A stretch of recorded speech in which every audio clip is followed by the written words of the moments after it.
আসসালামু আলাইকুম। শ্রীলঙ্কার কলম্বোর প্রেমাদাস স্টেডিয়ামে এবারের বিশ্বকাপের প্রথম অঘটন ঘটিয়ে দিল জিম্বাবুয়ে। মাইটি অস্ট্রেলিয়াকে 23 রানে হারিয়ে দিয়ে এবারের বিশ্বকাপটা স্মরণীয় করে রাখলো জিম্বাবুয়ে।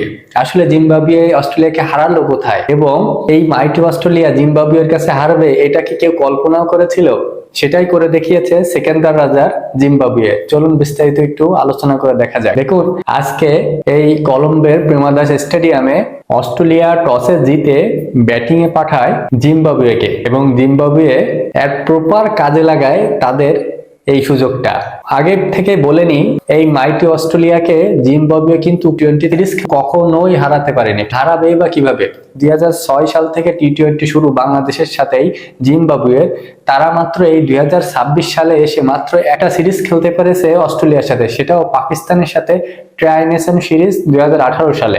আমি এটা তথ্য ঘেটে দেখতেছিলাম যে সেখানে 3টে ম্যাচ খেলার সুযোগ পেয়েছে, 3টাই হেরেছিল জিম্বাবুয়ে। এছাড়া আর কখনো ম্যাচ খেলার সুযোগই পায়নি, তো আর জিতবে কিভাবে? তো যেখানে ছিলাম আমরা, যে প্রথমে টসে জিতে প্রথমে ফিল্ডিং করার সিদ্ধান্ত নেয় অস্ট্রেলিয়ার ক্যাপ্টেন, এখন যিনি ট্রাভিস হেড। কারণ মিচেল মার্শ তিনি ইনজুরির কারণে এবার বিশ্বকাপটা শেষ হয়ে গিয়েছে, তার বদলে কিন্তু স্টিভেন স্মিথকে ডাকা হয়েছে। এজন্য এবার ক্যাপ্টেন্সি করতেছে ট্রাভিস হেড।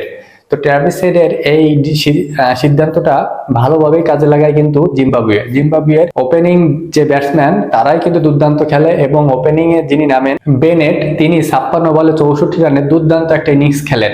এবং শেষের দিকে সেকেন্দার রাজার 13 বলে 25 রানের ইনিংসটা জিম্বাবুয়েকে পৌঁছে দেয় 169 রানের দারুণ একটা পুঁজিতে। আগে থেকে বলে রাখি যে এই পিচে 69 কিন্তু বিশাল একটা রান এবং খুব ভালো একটা টার্গেট, বড় টার্গেট, কারণ এই পিচে স্পিনাররা অনেক ভালো টার্ন পেয়ে থাকে। এবং আজকে তো দেখা গেছে ফাস্ট বোলাররাও দুর্দান্ত বল করেছেন। দেখুন, জবাব দিতে নেমে অস্ট্রেলিয়া প্রথমেই খাবি খেয়ে যায়। প্রথমেই জস ইংলিশের উইকেটটা হারায়, এবং তারপরই আসে সব থেকে বড় ম্যাচের টার্নিং পয়েন্ট। ক্যামেরন গ্রিন এবং টিম ডেভিড পরপর 2 উইকেট 0 রানে আউট হয়ে যাওয়াতে টিম অস্ট্রেলিয়া পুরো চাপে পড়ে যায়, এবং তার কিছু সময় পরেই ক্যাপ্টেন ট্রাভিস হেড আউট হয়ে গেলে তাদের পাওয়ার প্লেতে 4 উইকেট চলে যায়, এবং তারা ওইখানে ধস নেমে যায়। পরবর্তীতে ম্যাক্সওয়েল এবং ম্যাথুরেশন দুইজন মিলে কিছুটা প্রতিদ্বন্দ্বিতা গড়ে তোলার চেষ্টা করলেও ম্যাক্সওয়েলের 32 বলে 31 রান শুধুমাত্র ব্যবধান কমিয়েছে, কিন্তু ম্যাচ জয়ের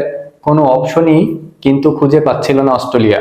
কারণ যেখানে রান লাগবে 8-এর উপরে, সেখানে রান ছিল 6-এরও নিচে, আবার কোনো সময় একটু 6-এর একটু বেশি। এতে করেই কিন্তু অস্ট্রেলিয়া চরম চাপে পড়ে যায়, এবং শেষ পর্যন্ত গিয়ে 23 রানের ব্যবধানে হারতে হয় টিম অস্ট্রেলিয়াকে। এটা একটা রেকর্ড, এটা একটা বিশ্ব রেকর্ড করে ফেলেছে জিম্বাবুয়ে। বিশ্বকাপের মতো মঞ্চে মাইটি অস্ট্রেলিয়াকে হারিয়ে একটা বিশ্ব রেকর্ড করেছে, এবং এই বিশ্ব রেকর্ডের সব থেকে বড় যিনি ভাগিদার তিনি হচ্ছে বোলার মুজার বানি। 17 রান দিয়ে 4টা গুরুত্বপূর্ণ উইকেট তুলে নিয়েছেন, এবং তিনি একাই ধস নামিয়ে দিয়েছেন টিম অস্ট্রেলিয়াকে, এবং তার যোগ্য সঙ্গী দিয়েছেন ইভান্স।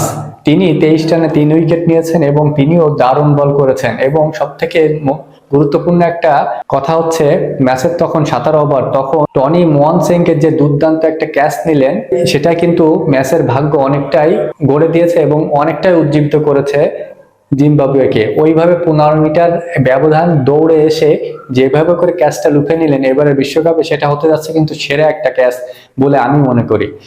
এই যে টিম অস্ট্রেলিয়াকে হারিয়ে দিল জিম্বাবুয়ে, এবং কোয়ার্টার ফাইনালে দৌড়ে যে অস্ট্রেলিয়া থেকে জিম্বাবুয়ে এগিয়ে থাকলো, সেটা কিন্তু বলাই বাহুল্য। এখন অস্ট্রেলিয়ারই চাপে পড়ে গিয়েছে কোয়ার্টার ফাইনাল নিয়ে, কারণ এখন সামনে শ্রীলঙ্কা বড় বাধা। শ্রীলঙ্কার সাথে যদি কোনোভাবে অস্ট্রেলিয়া ফসকে যায়, তাহলে কিন্তু এবারের বিশ্বকাপ থেকে বিদায় নিশ্চিত মাইটি অস্ট্রেলিয়ার। আপনার মতামত কি সেটা অবশ্যই জানাবেন, ভালো লাগলে পাশে থাকবেন। ধন্যবাদ।